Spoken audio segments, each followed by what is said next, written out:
Hello everyone, this is Daily Inspiration to inspire once again ng mga salita po ng Panginoon. And we know that we need the Word of God every day sa life po natin because this is the food of our soul. And I just want to share about how to handle stress.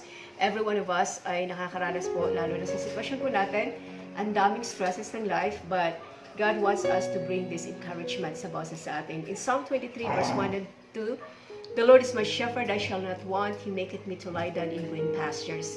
So dito po tayo tututok dito sa text po nito. So alam po natin that ang sheep po ay defenseless po sila. Sila po ay lack of direction. So they need a shepherd para po na proteksyonan sila. They need a shepherd para po i-direct po sila.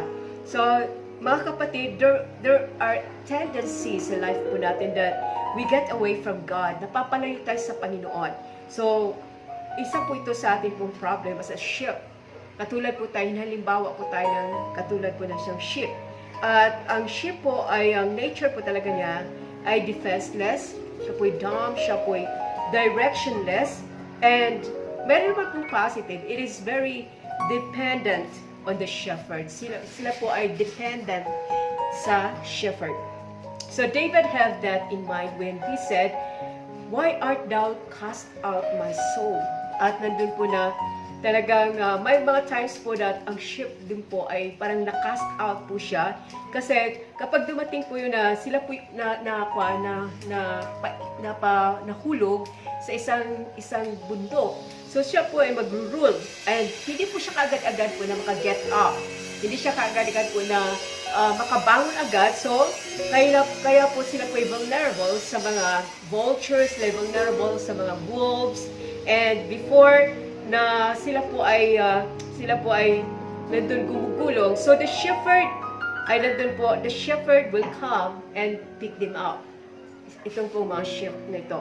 So we get into a cast position bilang sheep. The shepherd needs to come and pick us up and put us in our feet again. So minsan po tayo po nakakast out, tayo po ay napapalayo sa Panginoon. But this great shepherd na ating Panginoon will come and He will pick us up and He will let our feet to stand again para po tayo makalakad ulit.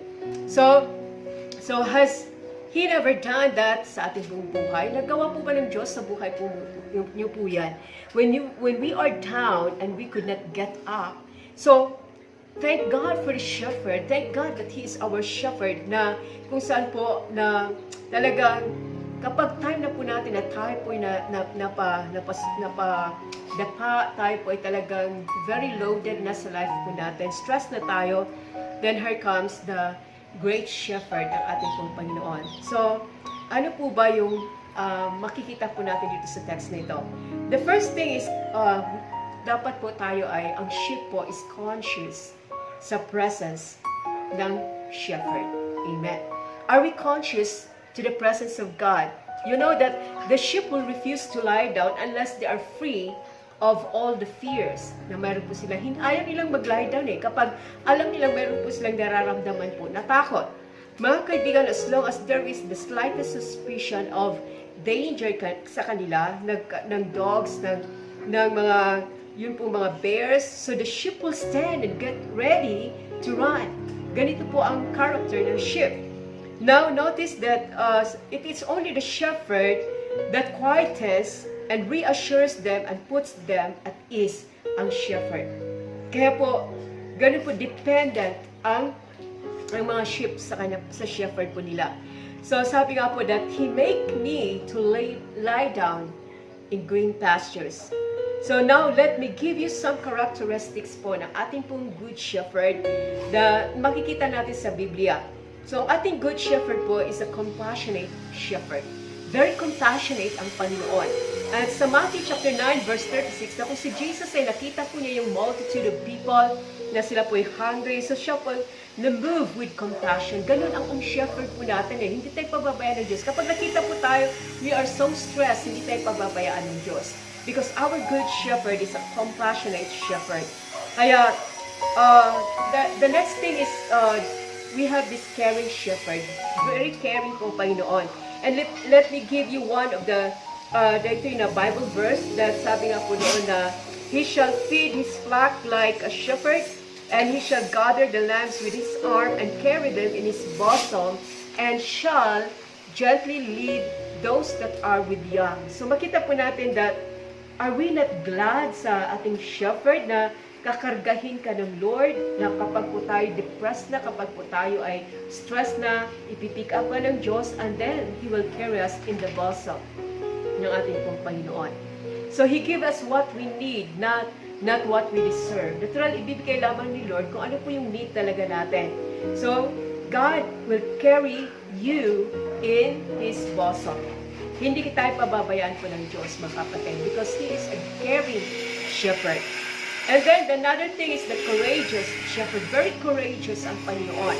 Sa John chapter 10, at makikita po natin verse 11, that the hireling fleet because he is a hireling, but the good shepherd giveth his life for the sheep. So, nandun po, very courageous ang Panginoon, ang shepherd natin, at nandun po, even though that we are dumb, we are so defenseless, directionless, but this good shepherd is a courageous shepherd na ipaglalaban po tayo, mga kapatid. Kaya sabi nga po dito, that this is the characteristic of our good shepherd. He is so courageous na ipaglalaban po natin, ipaglalaban po tayo ng Panginoon.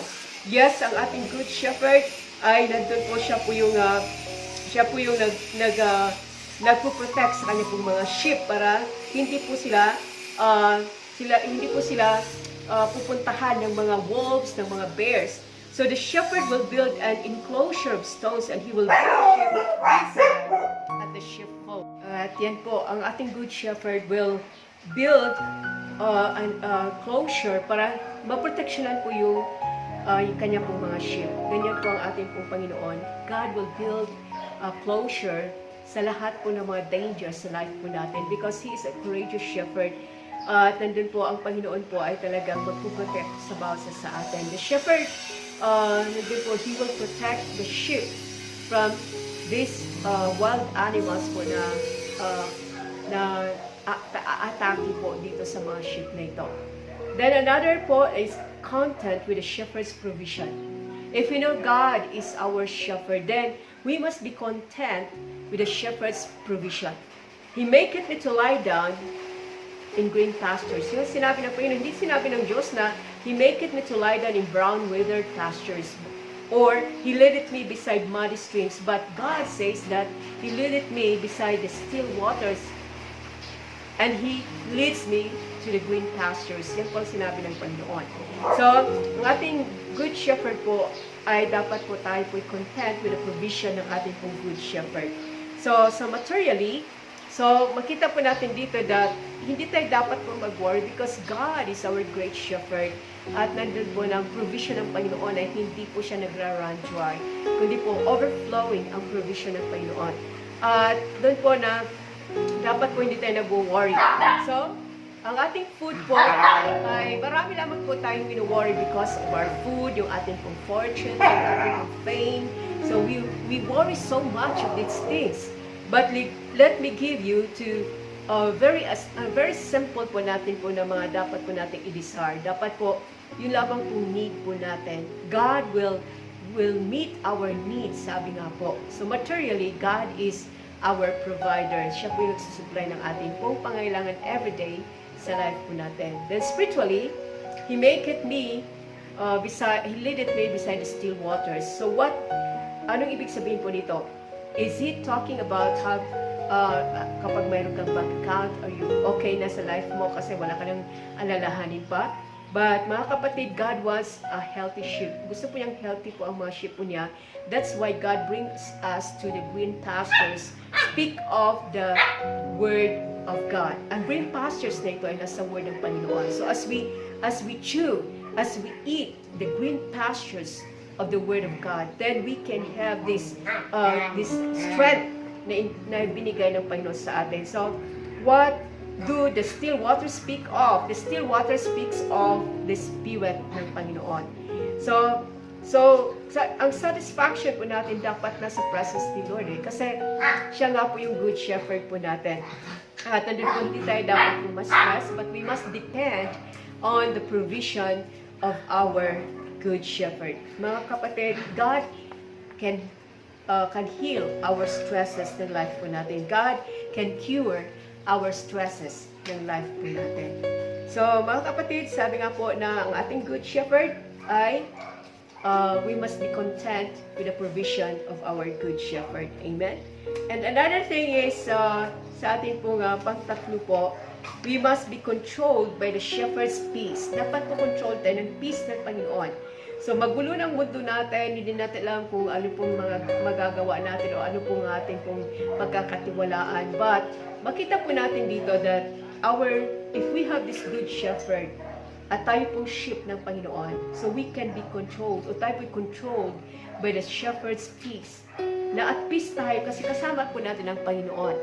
So, sa serenity, ang serenity po is absent in this world. Hindi natin maranasan to sa world.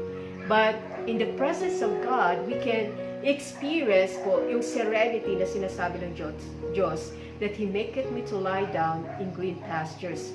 At ang peace po ay nag-speak of serenity. So, dito po, hindi naman po masama na tayo po yung magkaroon ng quietness sa life natin. Need natin po yan. Minsan sa ating buhay, we need to have this quiet time sa presence ng Lord. So, in Psalm 46 verse 10, in quietness and in confidence shall be your strength. So, biro niyo po yan, in quietness in the presence of God shall be our strength. In Isaiah 30 verse 15. At sa Psalm 46 verse 10, be still. Sabi po doon, be still. Ibig sabihin, magkaroon tayo ng katahimikan sa buhay po natin. And we can experience that because we are controlled by the Shepherd's peace. Yung peace na lang sa Panginoon na ating pong mararanasan. That even the serenity is present in the church. So, mga kapatid, in quietness and in confidence shall be our strength. Hindi masama po ang magkaroon ng quietness sa presence ng Panginoon. Now, ang green pastures are the Word of God, what is the sheep doing when it's showing the cud. So, habang po nag-chew po yung sheep po, nagme-meditate. Ibig sabihin, they are meditating. Sila po yung nag-meditate. So, as we chew the green pastures of the Word of God, we must be meditating. Sabi nga po doon sa Psalm 1 verse 2, that in His law, doth He meditates day and night. Sa pamagitan po ng salita ng Panginoon, we must meditate it day and night sa ating pong mga buhay. Mga kapatid, most of think we have done the Lord a favor by coming to church, and some can even do that. But when you go home, do you really meditate the Word of God? So we can listen to the Word of God every morning, Sunday service, at naroon pag-uwi po ba natin, natuchew po ba natin, or na-meditate po ba natin ang Word ng Panginoon? Kung minsan po nakakalimutan natin ang salita ng Panginoon na ating napakinggan for that Sunday. So we must chew or meditate the Word of God. So, para po ma-retain po yan sa ating pong mga kaisipan. So, kailangan po natin i-chew ang Word ng Panginoon. At huwag natin sabihin that we're too busy. No. We need this. Na tayo po mag-meditate sa Word ng Panginoon. So, nandun po na, hindi naman po ako against about sa busyness po ng tao, but you need to stop and prioritize your life. Sometimes we need to stop just for a little moment para po tayo magkaroon po tayo ng quietness sa presence ng Panginoon. So, do you what God does with the some of us? He makes us to lay down in green pastures. Gusto ng Panginoon na magkaroon tayo ng rest sa presence po niya. And Sunday is very important sa Panginoon so that we can have rest. Remember, a distressed sheep is not producing. Kapag distressed po yung sheep, na puno siya ng fear, at nandun po, very distressed po siya, hindi siya nagre-reproduce. So sa atin po, nandun po na, the Lord is bringing us to the green pastures so that we can have this quietness in His presence so that we can have, or we can produce or reproduce sa atin pong mga buhay. Mag-reproduce po tayo. So, ang ating pong Good Shepherd, bakit po ginawa po niya that He will bring us to the green pastures? Because He wants a healthy sheep. Gusto po niya healthy tayo na kanya pong mga anak. So how do you handle stress? How does the Lord wants us to handle stress? So when you have got the shepherd's presence. If you have the presence of the shepherd, you have this quietness in life. And then the shepherd's provision, no need to worry because God is our shepherd. And the shepherd's peace within you. Yun pong peace ng Panginoon, ang siya pong magbibigay sa atin ng kapayapaan kahit sa magulo po nating mundo. Ang Diyos po ang ating kapayapaan. So yung tatlo na yan, yun po, how to handle stress is you need the shepherd's presence with you. The second is the shepherd's provision before you. And the third is the shepherd's peace within you. Nawa kapatid, isa po itong makakatulong po sa inyo po. If you are stressed right now, gawin niyo po ito. You need the shepherd's presence with you. And you need the shepherd's provision before you and the shepherd's peace within you. No need to worry because we have this great shepherd sa life po natin. Nawa po ito po yung nakatulong po sa inyo kung ano man po ang kalagayan po inyo ngayon. Situation ng life nyo. You need this. Psalm 23 verse 1 and 2. We need this ating pong shepherd, the presence of the shepherd, the provision of our good shepherd, and the peace ng ating pong shepherd. At yan po ang ating pong Panginoon. Nawa po ay na-inspire po kayo ng salita po ng Panginoon ngayon. And have a great day, have a great Sunday sa bawat sa inyo. Maraming pong salamat. Ito po muli si Daily Inspiration na nagbigay ng encouragement po sa bawat sa inyo. Maraming pong salamat mga kapatid. God bless.